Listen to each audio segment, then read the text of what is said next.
começou com sua crença de que os britânicos, uma raça nórdica, simpatizariam com a causa ariana e poderiam até ser persuadidos a aliar-se aos alemães se Churchill pudesse ser eliminado.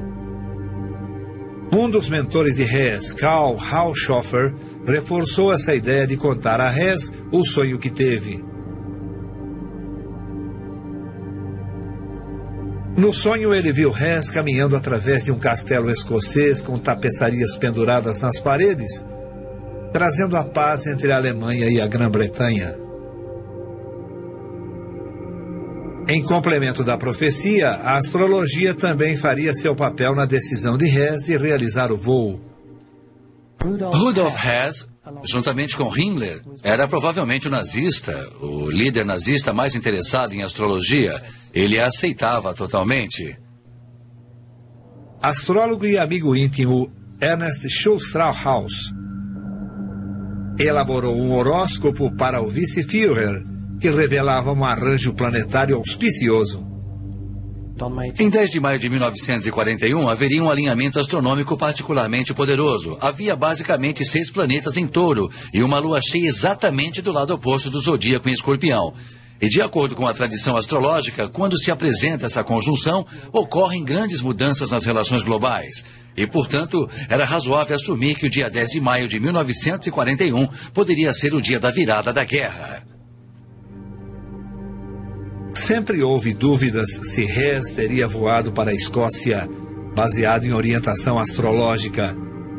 Mas documentos recentemente descobertos, escritos por Hess na prisão, na Inglaterra, incluem uma carta à sua mãe.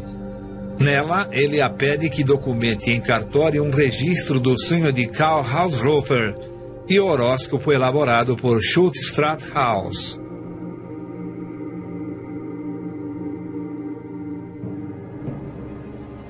Antes de Hess realizar o voo, acreditava-se que ele conferenciou com o Führer. 6 dias antes do meu pai voar, houve uma conversa entre Hitler e meu pai que durou 4 horas. Ninguém sabe do que eles falaram. Só sabemos que, quando as 4 horas se passaram, meu pai e Hitler saíram da sala e Hitler vinha com um braço em volta dos ombros do meu pai e ele disse: Hess, você sempre foi e continua sendo um sujeito muito teimoso. Foi uma despedida muito amigável.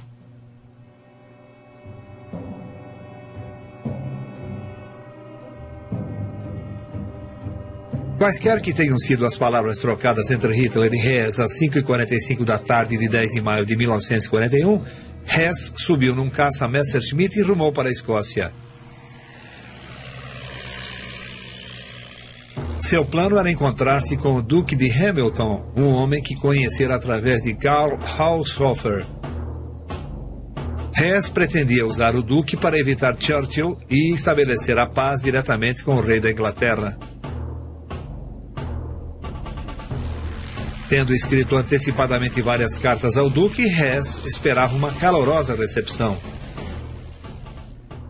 Mas as cartas que ele enviou ao meu pai foram naturalmente interceptadas pelo serviço secreto. Em vez de um comitê de boas-vindas ao penetrar o espaço aéreo britânico, Hess foi abatido pela RAF e forçado a saltar. Ele se feriu saindo do avião, certamente machucou-se ao aterrissar. Ele queria ser capturado e pensou que seria conduzido direto ao meu pai, bastando dizer que desejava vê-lo.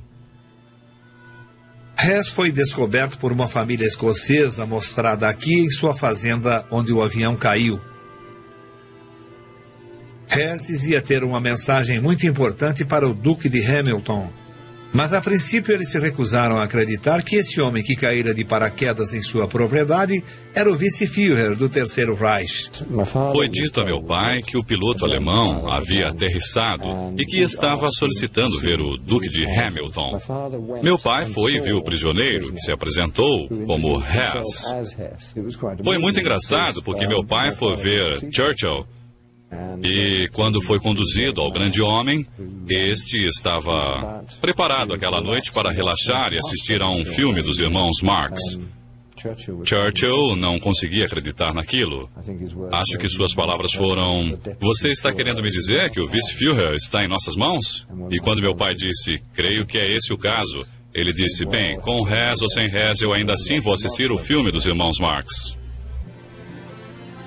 A estranha reação de Churchill ao voo de Hess permanece sem explicação. Uma grande parte da informação sobre os estranhos acontecimentos de maio de 1941 permanece confidencial nos arquivos britânicos. A reação de Hitler permanece igualmente enigmática. Bem, a reação de Hitler ao voo de Hess foi uma de suas maiores representações.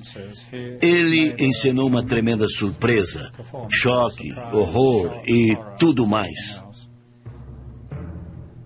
Quando ficou evidente que a missão de Hess havia falhado, então, naturalmente, soltaram toda aquela propaganda dizendo que Hess era um louco solitário.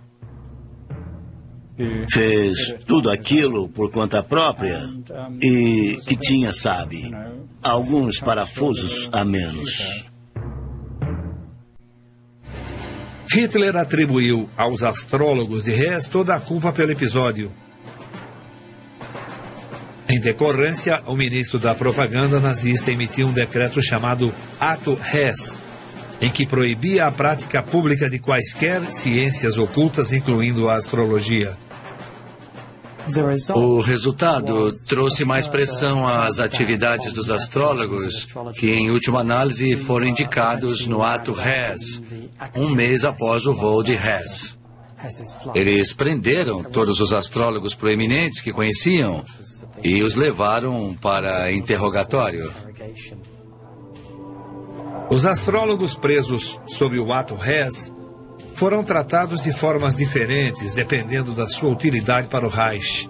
Aqueles que já trabalhavam para Himmler foram libertados imediatamente com a permissão de continuar com seus trabalhos.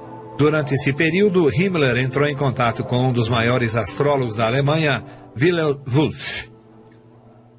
Ao ser preso juntamente com todos os demais astrólogos, Wulff começou ele próprio a falar com os guardas sobre os seus horóscopos. Depois, Wulff começou a elaborar horóscopos para o general Schellenberg, que era o chefe da contra-inteligência subordinado a Himmler. Walter Schellenberg era chefe do serviço secreto político que fazia parte da SS. Era meu chefe e meu amigo. Schellenberg não acreditava em astrologia, mas ele a usou. Quando Schellenberg queria discutir algum assunto com Himmler, ele explicava que um astrólogo havia predito essa questão.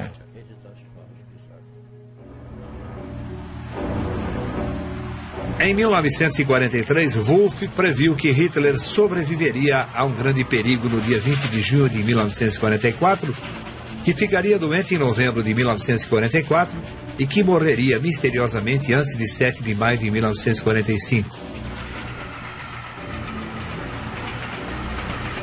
Devido a essas previsões, Wulff tornou-se o astrólogo particular de Himmler e um dos seus colaboradores de maior confiança. Todas essas previsões vieram a se concretizar.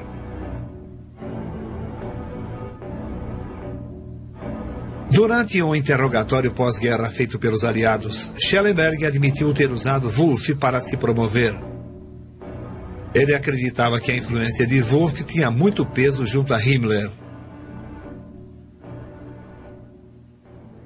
Quando eu ainda estava na prisão com Schellenberg durante os julgamentos de Nuremberg, ainda falávamos a respeito.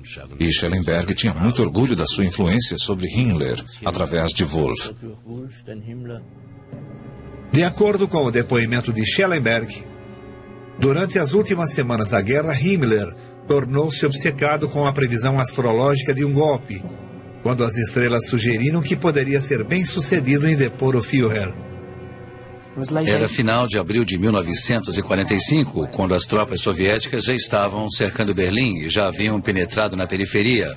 Portanto, a guerra já estava praticamente perdida. Himmler lembrou-se de uma conversa que havia tido tempos antes com Wulff, na qual ele lhe dissera que a Alemanha sofreria algum desastre até 1945. Lendo o mapa de Hitler, Wulff viu uma configuração planetária que indicava uma derrocada. Wolff e Schellenberg continuaram incitando Himmler a depor Hitler e assumir ele próprio a liderança do Reich agonizante. Ambos, Schellenberg e Himmler, tentaram bajular os aliados e, curiosamente, nos últimos dias da guerra, num encontro entre Himmler e um representante do Congresso Judaico Mundial, Wolff, como astrólogo de Himmler, estava presente. Himmler aparentemente concordou que não deveria mais haver extermínios de judeus. Apesar da ordem de Hitler de continuar com os extermínios até o fim, Wolff foi fundamental em convencer Himmler a parar com a matança temporariamente.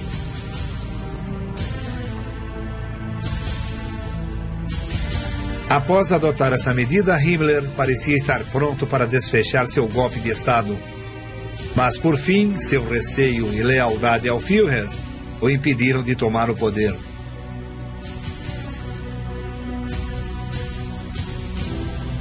Himmler manteve as esperanças de que alguma força mística do destino alteraria a derrota iminente.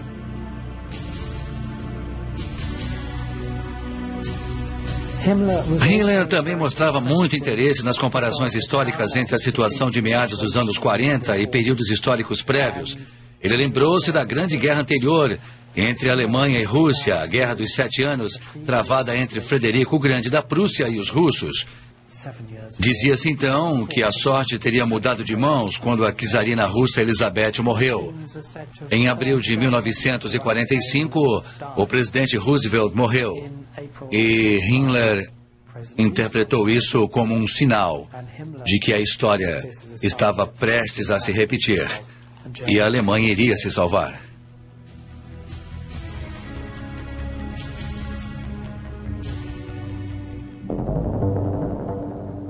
Duas semanas depois, Goebbels e toda a sua família refugiaram-se com Adolf Hitler no bunker particular do Führer.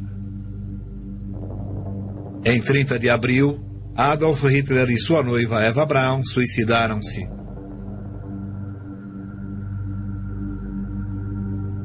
Goebbels envenenou seus 6 filhos e em seguida atirou na mulher e em si próprio. Vestido como um soldado alemão comum, Heinrich Himmler quase conseguiu escapar. Foi preso pelos britânicos, mas durante o exame clínico mordeu uma cápsula de cianureto que mantinha na boca.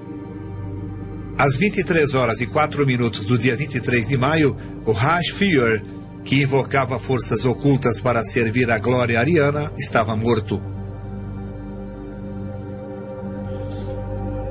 Em novembro de 1945, vários líderes nazistas foram levados a julgamento pelos aliados em Nuremberg.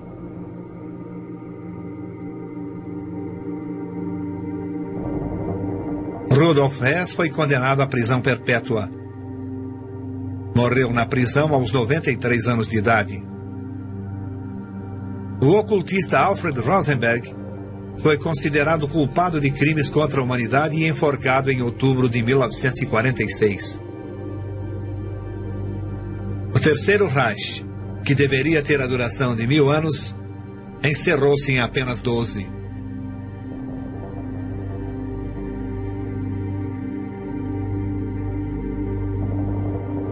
Quase 50 milhões haviam morrido.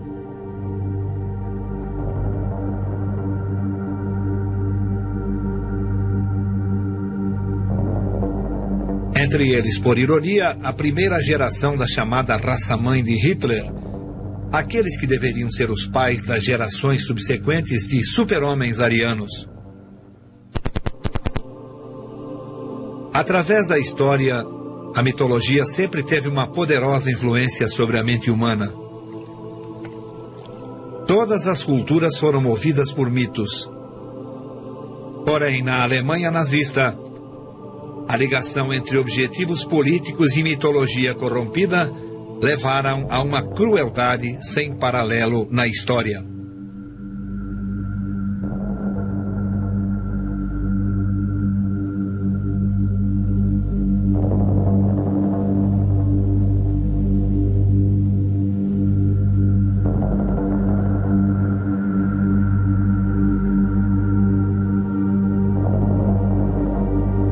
Versão brasileira. DPN Santos.